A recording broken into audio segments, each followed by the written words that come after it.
എബ്രായ ലേഖനം 10:31 ഞാൻ വായിക്കട്ടെ, ഒരു മിനിറ്റ്. ഒന്ന് ഓപ്പൺ ചെയ്യട്ടെ. എന്നാ ലേഖനം വായിച്ചാൽ ഫണ്ടമെന്റൽസ് ആ അത് 12:31 ദൈവം ദഹിപ്പിക്കുന്ന അഗ്നി ഇല്ലെന്നാണോ? അതെ അത് ആ 12 12:31 ആയിരുന്നേ. ആ എന്നാ പൊരിച്ചില്ല സോയി അഗ്നിയാന്ന് പാസ്റ്റർ പറഞ്ഞു. പിന്നെ ഞാൻ വായിക്കേണ്ട കാര്യമില്ല. സോയി പാസ്റ്റർ വായിച്ചോ. ഞാൻ കാരണം ദൈവം സോയി ദഹിപ്പിക്കുന്ന പാസ്റ്റർ അഗ്നി ഇല്ലെന്ന് പറയുന്നുണ്ട് അത് അവിടെ. തന്നെ അത് തന്നെ. ദൈവത്തിന്റെ അത് മാതൃകുട്ടി എബ്രായരുടെ 12:31 ഇല്ലല്ലേ? അവിടെ 12:31 അത് എവിടെയാന്നുള്ളത് എനിക്കറിയില്ല. ഇതിനകത്ത് ഒരു തപ്പിയെടുക്കണം. സെക്കൻഡ്. അല്ല, അത് 12-ാം അധ്യായം ലാസ്റ്റ് വാക്യം. മാധുക്കുട്ടി ഈ ദഹനത്തെ 30ാമത്തെ വാക്യം അത്. 31 അല്ല, 30ാമത്തെ അല്ല, വാക്യം. അവിടെ അവിടേക്ക് ഇതിനകത്ത് എന്റെ ഈ ദഹനം അത് 29ാമത്തെ വാക്യം. ചുമ്മാ വെള്ളം അടിച്ചു വന്നിരിക്കുവാണ്. 29. എന്റെ പൊന്നാവ് ഒന്ന് പറയട്ടെ. ഈ കൊണയടിക്കാതെ മാധുക്കുട്ടി. ഇതിന്റെ അകത്തെ സാധനം എന്നാ വെച്ചാലേ, ഈ ദഹിപ്പിക്കുക എന്ന് പറയുന്ന സാധനം നിങ്ങളുടെ ഉള്ളിലെ ജഡ സ്വഭാവത്തെ ദഹിപ്പിക്കുന്ന അഗ്നി എന്ന നിലയ്ക്ക് അത് പറഞ്ഞു വെച്ചിരിക്കുന്നത്. അത് 11-ാം അധ്യായം 12-ാം അധ്യായം കൃത്യമായിട്ട് വായിച്ചു പഠിച്ചാൽ എന്താണ് ദഹിപ്പിക്കുന്നത് കൃത്യമായിട്ട് അവിടെ ഉണ്ട്. മനസ്സിലായോ? ആ ദഹിപ്പിക്കുക എന്ന് പറഞ്ഞാൽ ശുദ്ധീകരിക്കുക എന്ന അതിന്റെ അർത്ഥം. എന്ന് പറഞ്ഞാൽ റൂഹാദ കുദിശ, അതാണ് ലാറ്റിനില് ഇതിന്റെ പരിശുദ്ധാത്മാവിന്റെ കൃത്യമായിട്ടുള്ള ഇത് പിന്നെ ടേം. അതാണ് നമ്മുടെ പഴയ സുറിയാനിയുടെ പഴയ ഗീതങ്ങളും വാക്കുകളും കറക്റ്റായിട്ട് സംസാരിച്ചോണ്ടിരിക്കുമ്പം പോലീസേ, നീ ആരായാലും കാര്യം പറയണമെന്നുണ്ടെങ്കിൽ തീറാക്കേക്കും കേട്ടോ. മാധുക്കുട്ടി, റൂഹാദ കുദിശ നമ്മുടെ പഴയ ലിറ്ററജിക്കലായിട്ടുള്ള എല്ലാ കാര്യവും എടുത്തു നോക്കിക്കോ. വിശുദ്ധീകരിക്കുന്ന ആത്മാവ് എന്ന് പറഞ്ഞാൽ ശുദ്ധീകരിക്കുകയായിരുന്നു, ശുദ്ധീകരണ പ്രക്രിയ ചെയ്യുന്നത്. അല്ലാതെ മാത്തുക്കുട്ടി പറയുന്ന പോലെ ദഹിപ്പിക്കുക എന്ന് പറയുന്നത് ഈ മറ്റേ പിന്നെ ശവം ദഹിപ്പിക്കുന്ന പരിപാടിയല്ല. അതുകൊണ്ട് മാത്തുക്കുട്ടി റൂഹാദ കുദിശ എന്ന ടേമിലാണ് ഈ കാര്യങ്ങൾ എടുക്കേണ്ടത്. സാഞ്ചേട്ടൻ ആ റോമൻസ് 10:31 എടുത്ത് വായിച്ചേ. സവാരി ഈ പറഞ്ഞ കാര്യം അങ്ങനെയാണ് എടുക്കേണ്ടത്. റോമാലേഖനം 10:31 എടുത്ത് വായിച്ചേ. അതാണെങ്കിലും അങ്ങനെ തന്നെയാണ്. അവിടെ ദൈവത്തിന്റെ കയ്യിൽ നിന്ന് വീഴുന്ന ഒരു കാര്യത്തെ കുറിച്ച് പറയുന്നുണ്ട്. ആ ദൈവത്തിന്റെ കയ്യിലാണെന്നുണ്ടെങ്കിൽ യഹോവയുടെ കയ്യിലാണ് വീഴുന്നത്. റോമാലേഖനം 10:31 പറയുന്ന ദൈവം യഹോവയാണോ? അതുപൊളി. ഒന്നാമത്തെ കാര്യം, ഫണ്ടമെന്റൽസ് ക്ലിയർ ആണെങ്കിൽ നിനക്ക് ഈ പറഞ്ഞ ഒരു സംശയം മര്യാദ. നിന്റെ ഇപ്പോഴും ഇരിക്കുന്നത് ഈ പറഞ്ഞ പോലെ ഈ കൊല്ലുന്ന ദൈവവും ഈ ജീവൻ എടുക്കുന്നു, ഈ സാധനമൊക്കെ കൊണ്ടാണ് നടക്കുന്നത്. എവിടെ ശരിയാകാനായി? നിങ്ങൾ ഈ കുറെ പേര് കയറിയിട്ട് ഇങ്ങനെയാണ് ബൈബിൾ ഇന്റർപ്രറ്റ് ചെയ്യുന്നതെന്ന് പറയേണ്ട അറിയില്ലാന്ന് ഞങ്ങൾക്ക് 2000 വർഷം ഉണ്ടാക്കി. ഇതിനകത്തെ കാര്യം എന്താ, ഈ പിന്നെ ദൈവം ദഹിപ്പിക്കുന്ന അഗ്നി, ഈ ശവം കത്തിക്കുന്ന കാര്യമൊക്കെ ആണെന്നുണ്ടെങ്കിൽ ഇതൊക്കെ നോർമലി ഇവിടെ ഓടി വരുന്ന കാര്യമല്ലേ? ലോക സ്ഥാപനം മുതലേ ഓടി വരുന്ന കാര്യമാണ്. ദൈവം എന്ന് പറയുന്ന വലിയ പ്രശ്നക്കാരനാണ്, ദൈവം എന്ന് പറഞ്ഞാൽ മറ്റേതാണ്, മാങ്ങാത്തിലാണ്, കൊല്ലുന്നവനാണ്, പിന്നെ കത്തിക്കുന്നവനാണെന്നൊക്കെ ഉള്ള ഇത് പഴയ സാധനമല്ലേ, പഴയ സാധനമാണ്. അതിനകത്ത് പുതുമ എന്താ ഉള്ളത്? ഇസ്രായേൽക്കാരൻ പറഞ്ഞുകൊണ്ടിരുന്ന ദൈവം എന്ന് പറഞ്ഞാൽ ഇതിനേക്കാൾ ഭയങ്കര പ്രശ്നക്കാരനാണെന്നല്ലേ പറഞ്ഞുകൊണ്ടിരുന്നത്. ഇസ്രായേൽ ആർഗ്യുമെന്റ് ഏറ്റെടുത്തു, എന്നിട്ട് സാഞ്ചേട്ടൻ അത് മുന്നോട്ട് കൊണ്ടുപോകണം. അപ്പം എന്റെ ദൈവം ശിക്ഷിക്കൂല എന്നുള്ളതാണ് സാഞ്ചേട്ടൻ പോരിച്ചു തള്ളല. അപ്പൊ ഞാനാ മറ്റേ ആദ്യമേ റോമാലേഖനം 12:29 എടുത്തിട്ടു, പക്ഷെ അതങ്ങ് പിടിച്ചില്ല. ഇപ്പൊ ഞാൻ ഹെബ്രായ ലേഖനം 10:31 തള്ളിക്കൊണ്ടിരിക്കുകയാണ് സാഞ്ചേട്ടന്റെ അടുത്ത്. കാരണം ഹെബ്രായ ലേഖനം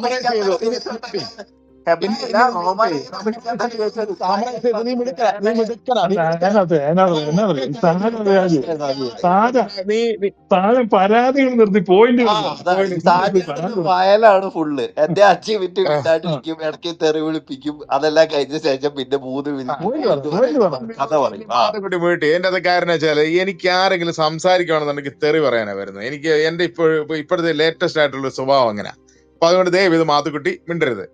മാത്തുക്കുട്ടി, ഇതിനകത്ത് ഒന്നാമത്തെ വാക്യം പറയുന്നത് നിയമം എന്ന് പറയുന്നത്, അഥവാ പഴയ നിയമം എന്ന് പറയുന്നത് വരാനിരിക്കുന്ന നന്മയുടെ നിഴൽ മാത്രമാണ്, യഥാർത്ഥ കാര്യമല്ല.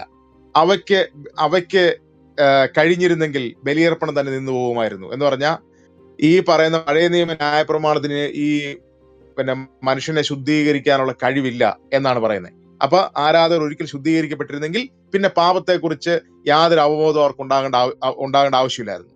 എന്നാൽ ഈ ബലികൾ മൂലം അവർ ആണ്ടുതോറും തങ്ങളുടെ പാപങ്ങൾ ഓർക്കുന്നു. എന്ന് പറഞ്ഞാൽ അവരാണ്ടിൽ ഒരിക്കൽ മാത്രമേ പാപത്തെക്കുറിച്ച് ഓർക്കുന്നുള്ളൂ. അതിന് മുമ്പ് അവർ ഓർക്കുന്നില്ല.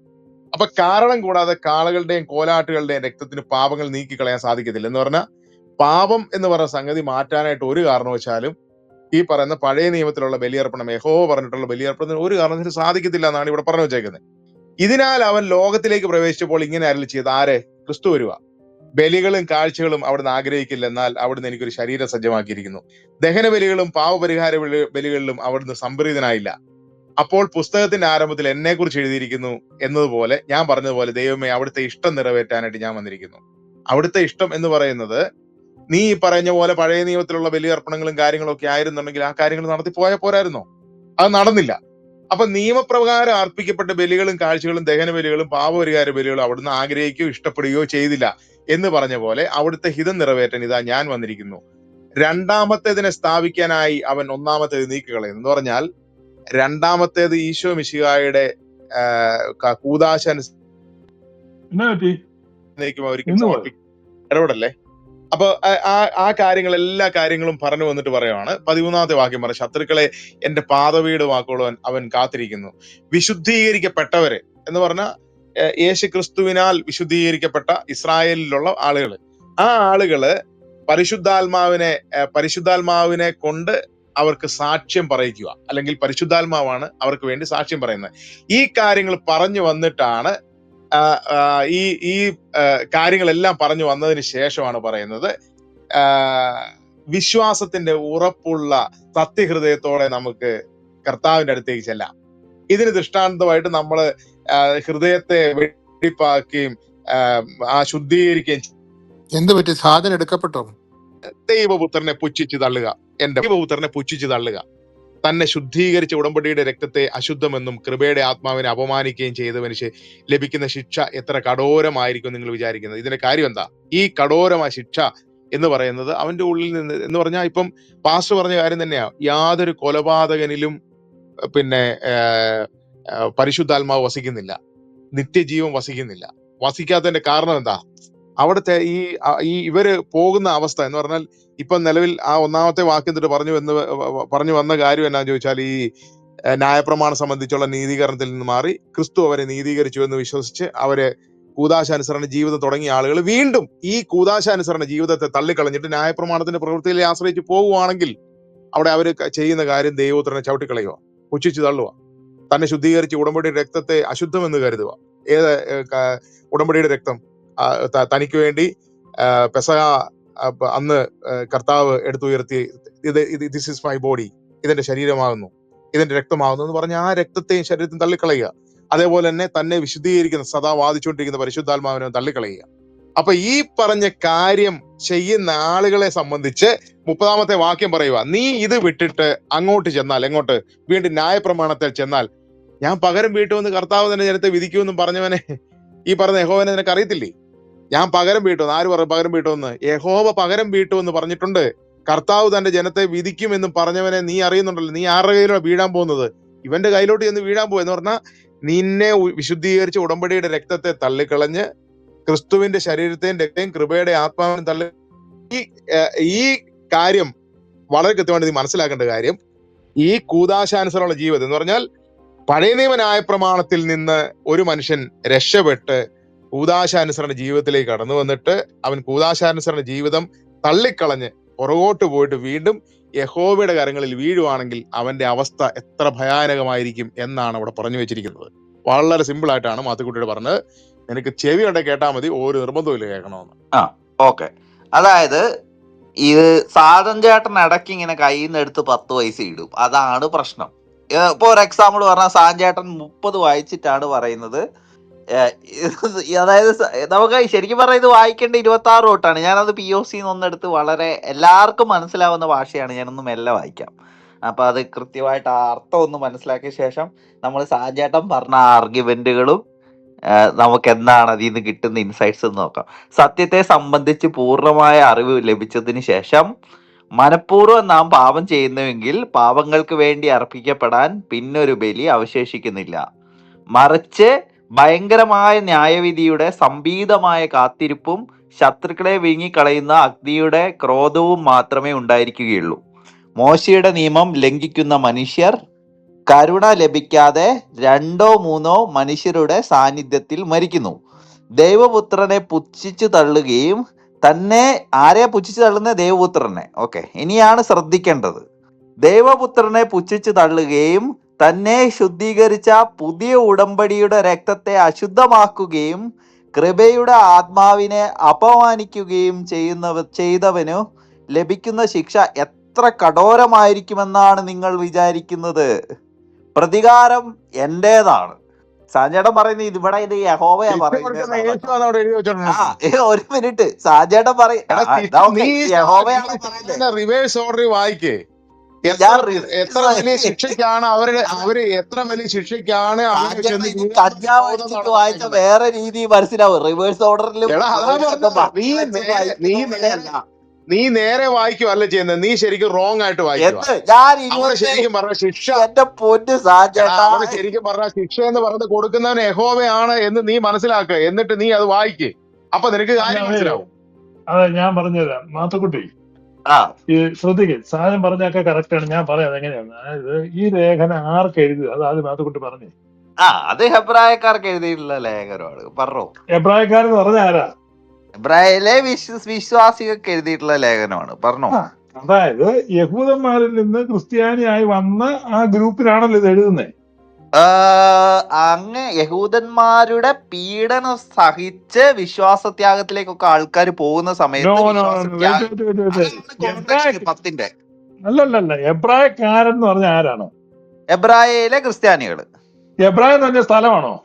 എബ്രായ എന്ന് പറയുന്നത് ഒരു കൂട്ടം ജനവിശ്വാസികൾ. ആരാണ് എബ്രായർ? ആരാണ് എബ്രായർ? അതൊരു എന്താ പറയാ, ഒരു അവിടെ ഈ കത്തെഴുതുന്നത് വിജാതീയരായിട്ടുള്ള ക്രിസ്ത്യാനികളാണ് എന്നാണ് എന്റെ ഒരു അണ്ടർസ്റ്റാൻഡിങ്. ഏത് കമന്ററിയാണ് റെഫർ ചെയ്യുന്നത്?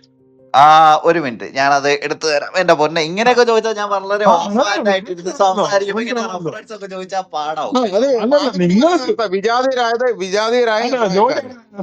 ഡോക്ടർ ഒരു സെക്കൻഡ്, ഈ സാജേട് പറഞ്ഞ അതല്ല സാജൻ എന്തും ആയിക്കോട്ടെ, ഞാനത് പറയാം. അതായത് മാത്തു ഇവിടെ പറയുന്നത്, മാത്തുവിന് തോന്നുന്നത് അങ്ങനെയാണ്. പക്ഷെ അത് തോന്നുന്നതല്ല പാസ്റ്റർ, ഇതൊക്കെ ഞാൻ എവിടെയോ വായിച്ചിട്ടുണ്ട്. ഇപ്പൊ അങ്ങനെ ഒരിടത്തും വായിക്കത്തില്ല. എബ്രായക്കാർ കഴിഞ്ഞ ലേഖനമാണ്. ഈ എബ്രായക്കാർ ആരാണ്? എബ്രായയിലെ ക്രിസ്ത്യൻ. എബ്രായയിലെ സ്ഥലമില്ലല്ലോ. എബ്രായക്ക് പറഞ്ഞൊരു സ്ഥലമുണ്ടോ? അല്ല, പാസ്റ്റർ എന്താണ് ഉദ്ദേശിക്കുന്നത്? ഇത് വിജാതീയരല്ല. ഇത് ഏത് വിജാതീയ ക്രിസ്ത്യാനികളാണ് എന്നാണ് ഞാൻ ഒരിടത്ത് വായിച്ചിട്ടുള്ളത്. എവിടെയാണ് അത് വായിച്ചത്? ഞാനത് വായിച്ചത് ഒരു കമന്ററിയിലാണ്. അത് ഏത് കമന്ററിയാണ്? അതല്ല ചോദിച്ചത്, ഏത് തരാം. ഇപ്പൊ എന്റെ പാസ്റ്ററെ കുറച്ച് സമയം എന്താ, ഞാനൊന്ന് എത്ര സമയം വേണമെങ്കിലും എടുത്തു, അതുകൊണ്ട് വാ. ഓക്കെ. പക്ഷെ ഇപ്പൊ പാസ്റ്റർ എന്താ പറയാനുള്ളതെന്ന് പറഞ്ഞു. ഇല്ല, ഞാനിത് എബ്രായ ലേഖനം ആർക്ക് എഴുതി എന്നുള്ളത് ഉറപ്പിക്കണം, എന്നിട്ട് നമുക്ക് അതിന്റെ അർത്ഥം മനസ്സിലാക്കാൻ പറ്റുള്ളൂ. ഓഹോ, പാസ്റ്ററെ യഹൂദരിൽ നിന്ന് പീഡനം അനുഭവിച്ചിരുന്ന ക്രിസ്ത്യാനിയൊക്കെ എഴുതിയ കത്താണെന്നാണ് നമ്മൾ മനസ്സിലാക്കുന്നത്. ഓക്കെ, എന്ത് യഹൂദന്മാരിൽ എബ്രായർ എന്ന് പറഞ്ഞ ആരാണെന്നൊക്കെ ചോദിച്ചു കഴിഞ്ഞാൽ ഞാൻ എന്താ പറയാ, അവിടെ ഹൂ ആർ ഹീബ്രൂസ് എന്ന് നോക്ക്. ആരാണ് എബ്രായർ? അങ്ങനെ നോക്കുന്നൊക്കെ വെറുതെ എഫേർട്ടും ടൈം വേസ്റ്റും ആണ്. പിന്നെ കണ്ണടച്ച് ധ്യാനിച്ചാണ് കണ്ടുപിടിക്കുന്നത്. അല്ല, അത് ഞാൻ പിന്നെ എപ്പോഴേലും ഒക്കെ നോക്കിക്കോളും. പക്ഷെ മാത്തു ഉരുളരുത്. എബ്രായർ ആരാണ് അത് പറ. പാസ്റ്ററെ ഒരു മിനിറ്റ്, ഞാനിത് പഠിച്ചപ്പോ ഞാൻ വായിച്ച ഒരു കമന്റ്, നിങ്ങൾ രണ്ട് കാര്യങ്ങൾ എഴുതി വെച്ചിട്ടുണ്ട്. ഒന്ന്, യഹൂദന്മാരെ ആണെന്ന് പറയുന്നുണ്ട്. മറ്റൊരു ഇടത്തിൽ യഹൂദന്മാരിൽ നിന്ന് പീഡനം അനുഭവിച്ചുള്ള ക്രിസ്ത്യാനികളാണെന്ന് പറയുന്നുണ്ട്. ഞാൻ ഞാൻ പറയാം, ഒരു വ്യക്തിയെ യഹൂദൻ പീഡിപ്പിച്ചാൽ അവൻ എബ്രായനായി മാറും. അങ്ങനെയല്ല, അവിടെ എന്താ എബ്രായൻ എന്ന് പറഞ്ഞ ആരാണ്? എബ്രായൻ എന്ന് പറഞ്ഞു കഴിഞ്ഞാൽ എന്താ പറയാ, ഒരു എങ്ങനെ പറയാ, യഹൂദൻ പീഡിപ്പിക്കുന്നവന്റെ പേരാണ് എബ്രായൻ, അങ്ങനെയാണോ? അങ്ങനെയല്ല. ഇപ്പൊ ഈ ഒരു ഇസ്രായേൽ അവിടെയൊക്കെ ഉള്ള പാസ്റ്റർ ചോദിക്കുന്ന ജോഗ്രഫിയാണ് എവിടെയാണെന്നുള്ളതാ. ഓക്കെ, ജെറുസലേം ആ ഏരിയയിലൊക്കെ ഉള്ള ക്രിസ്ത്യൻസിനെ ആയിരിക്കും അത് ഉദ്ദേശിക്കുന്നത്. യെസ്, എന്നായിരിക്കും എന്നല്ല, ആ എവിടെയുള്ള അങ്ങനെ ഒരു പ്രത്യേക സ്ഥലത്തുള്ള ക്രിസ്ത്യാനികളാണ്. എബ്രായർ എന്ന് പറഞ്ഞാൽ ആരാണ്? എന്ത് മനസ്സിലായില്ലോ? നിങ്ങളൊരു ഓതന്റിക് കമന്ററി എടുത്ത് നോക്കു സഹോദര. നിങ്ങൾക്ക് തന്നെ ഇത്ര വിഷമം? ഇനിയിപ്പോ എടുത്ത് കമ്പ്യൂട്ടറൊക്കെ ഓപ്പൺ ചെയ്യണ്ടേ? ഞാൻ അടുത്ത് നിന്ന് ജോലിയൊന്നും ചെയ്യാണ്ട് ഇപ്പൊ വെറുതെ ഇരിക്കുന്ന ഒരു ദിവസമാണ്. കമ്പ്യൂട്ടറൊക്കെ ഓപ്പൺ ചെയ്യണോ? അപ്പൊ എബ്രായർ ആരാണെന്ന് മാത്തുക്കുട്ടിക്ക് സമ്മതിക്കാൻ അല്ലെങ്കിൽ അംഗീകരിക്കാൻ ബുദ്ധിമുട്ടാണ്. എബ്രായർ ആരാണെന്ന് അല്ല, അംഗീകരിക്കാൻ ഞാൻ വായിച്ചപ്പോ ഞാൻ കണ്ട കാര്യം ഞാൻ പാസ്റ്ററുടെ അടുത്ത് പറഞ്ഞു. പാസ്റ്റർ അത് അംഗീകരിക്കുന്നില്ല, പിന്നെ ഞാൻ എന്ത് പറയാ? അതെ. എബ്രായർ എന്ന് പറഞ്ഞാൽ ഇനി ഇപ്പൊ ഞാൻ എന്റെ അണ്ടർസ്റ്റാൻഡിങ് പറയും. ഞാൻ മനസ്സിലാക്കിയ 100 കണക്കിന് കമന്ററി വായിച്ച അതിനകത്ത് എല്ലാം എഴുതിയിരിക്കുന്നത് എബ്രായർ എന്ന് പറഞ്ഞാൽ യഹൂദന്മാരിൽ നിന്ന് ക്രിസ്ത്യാനികളായവരാണ്. അവർക്കാണ് ഈ ലേഖനം എഴുതിയിരിക്കുന്നത്. ആ യഹൂദന്മാരിൽ നിന്ന് ക്രിസ്ത്യാനികളായവർ പിന്മാറിയാൽ എവിടെ പോകും? ഞെട്ടറ്റാൽ മൂട്ടിൽ. അപ്പൊ യഹൂദൻ ക്രിസ്ത്യാനിയായി ക്രിസ്തീയ കൂട്ടായ്മ നിൽക്കുന്നവൻ ക്രിസ്തുവിനെ തള്ളി പറഞ്ഞു കഴിഞ്ഞാൽ അവൻ വീണ്ടും എങ്ങോട്ടാ പോകുന്നേ? യഹൂദന്റെ കമ്മ്യൂണിറ്റിയിലോട്ടാ പോകുന്നേ. അപ്പൊ അവന്റെ ദൈവത്തെയും അവന്റെ ദേവനെയും സമ്പ്രദായത്തെയും തള്ളി പറഞ്ഞാൽ അവിടെ ചെന്ന് കഴിഞ്ഞാൽ എന്ത് കിട്ടും? നല്ല ശിക്ഷ കിട്ടും, ഒതിരി അടി കിട്ടും. അതാണ് ഡോക്ടർ പറഞ്ഞത്. ഇവിടെ കിട്ടിയോ? എക്സാക്ട്ലി, ഇതാണ് കാര്യം.